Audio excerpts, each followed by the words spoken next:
What's up guys? Welcome sa akin Thailand Vlog. Andito pala kami ngayon sa terminal ng bus papuntang Pattaya. 6 AM dumating na kami dito guys. Tapos ang haba na ng pila. 6:30 kasi ang unang trip ng bus. Pinili pala namin yung ticket namin via online. Yan pala yung bus na sasakyan namin. Nasa 2 hours daw ang biyahe. Medyo ang itim na namin dito.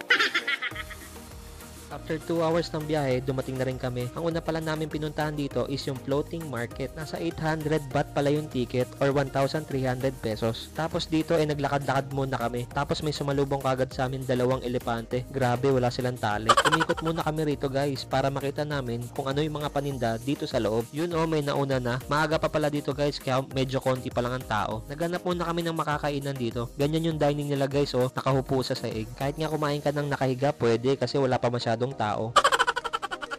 Ito pala yung in-order namin guys, pork at chicken barbecue. Grabe yung chili dito guys, mukhang napakaanghang. Umorder din pala kami ng coke dito guys kasi sobrang init. O siya guys, kakain na muna kami.